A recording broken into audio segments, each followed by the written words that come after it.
Well, I've been working on this A thing for a bit. It's, like any song, they continue to kind of grow, almost like a plant of some sort. Um, and this one's, I've had bits and pieces, and then I finally got things to kind of pieces to fall in the right puzzle place. Okay, so I'll play it and then I'll explain it out. And so where did I go? And I borrowed something from one of my students, so it'll be a little surprise bridge that comes in. So here we go.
All right, so that's it. So it began with this simple little shape here where I was doing on the 4th string 7th fret, which is an A, and then I was doing the 6th fret on the 3rd string, which is a C sharp, and then using all the open strings, B and E, right, and even the A bass. So I got C sharp, B, E, right?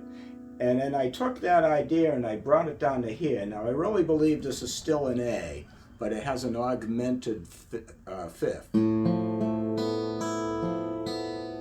Okay, so it's really just A, F, A, B, E, right, which is the 9 and the 5, which is interesting. So I actually, the augmented fifth or sharp 5 can live hand in hand with the regular 5. So that's what's actually kind of going on here. I got that sort of sound, right?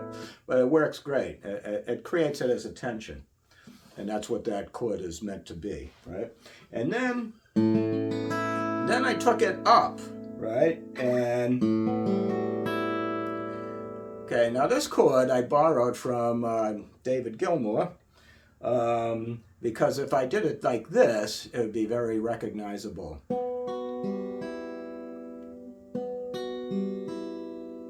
Right? So one of those Pink Floyd songs, of course you need a lot of, really a lot of effect thing on that. But if you put it up, it's actually a G major 7 with the 6 included. So it has a B, there's the G, B, I'll do it in order. G, B, E, F sharp. Right? G, B, A, F sharp. So it's 1, 3, 6, 7. right? So I knew that down here, if I went down here, I could use G major 7, right? And I'm using that actually as just a 4 chord to the D. Okay? So that's how that's behaving when I go, right? So I go into a D major 7. Now I was kind of spelling out an F sharp minor right there, okay? And I could actually be on an F sharp minor chord. But I'm gravitating towards a B minor with the 11th in it, and that's what this chord down here is. So it has B, G, D string open, A on the G string, and then I have my B again, so root, and then the 11 E. Right? And it's a great 2 minor chord to that A. And then I drop it into the 5 chord E, but I do it as E major, and then I suspend it, and then I get back to here. But now this time, I'm just going to go into the D a different route, okay? And what I'm going to do is I'm going to use it's 5/7, so I'm going to do the D major 6. I'm sorry, that's not D, that's A. A major 7, A7, right? Which goes to D, right? Get a lot of spam. Spam around here. That'll go through. So yeah, so I did an A to A major 7 to A7, goes into D. Right? The other way that we went, we had G major 7 go into D. Man, come on, get your letters right. So G is the 4 chord to the D. So you can always visit a 4. Right? Something worth knowing about. At any time you're on a chord, you can really visit its 4. And you can even visit that one's 4. So you can stack 4ths, right? So, but yeah, so I was really basically thinking on this one that I'm A7, and then I go to the D. And like I said, I'm going to spell out that F sharp minor. And I actually kind of wrap it around to B. And then go down to that B minor 11 chord. Into the E. Okay, now the other surprise part. The other night, I was giving a lesson to one of my students, and she came up with her own tune. And one of the coolest parts of it, because I had taught her about, taking chord shapes and moving around, which is what we're seeing a lot of in here, right? So she came up with this one.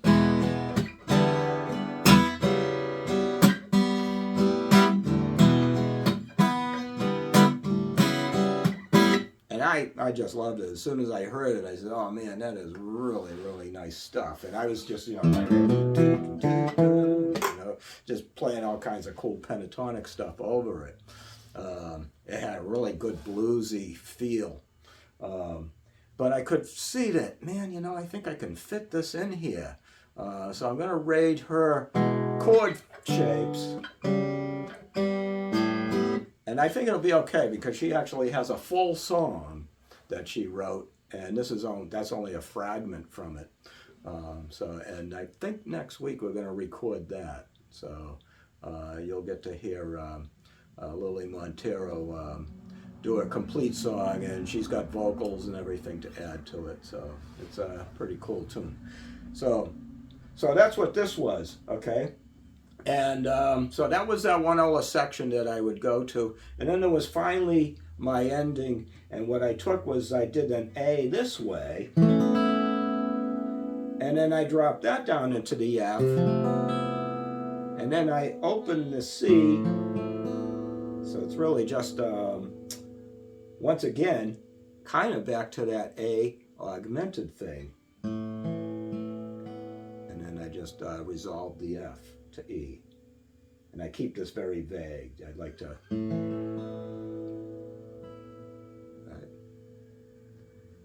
So that has a nice little...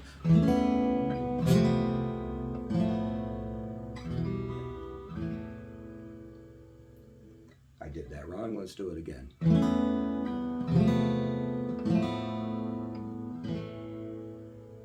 There it is. So that's that song, and that's basically the description of what I was thinking of chord-wise as I was putting it together. And I always thought this was like some sort of a weird F. But it's really, well, it is, you know, if you want to think of it that way. It's an F Lydian, right? F, A, B, which you usually have B flat in the key of F, so it's a B natural. So it's a F major 7 with the sharp 11. If I do it that way, but I want to do it this way and have the A bass. I think it gives it a little more depth, especially where I just came from A. Right? So it kind of ties it all together that I really didn't leave A, I just embellished it a little further. So that's what I was thinking of on that.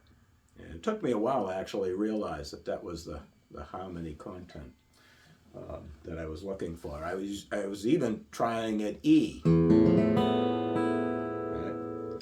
But I really like the A in the bass. And I do a little bit of fingerstyle type of idea here too.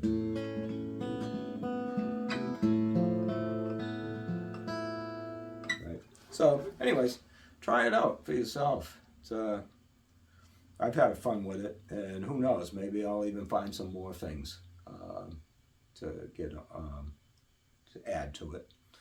All right, well, thank you for watching, and don't forget to subscribe or ring the bell and get notifications, things of that nature. And if anybody's interested in one-on-one music lessons, they're available. You can get those at musiclessons.com. I better say it right, musiclessonsdelivered.com. musiclessonsdelivered.com. And that's, it could be available through Zoom, or it could be available in your home, anywhere in the South Shore, Massachusetts area. All right, thank you.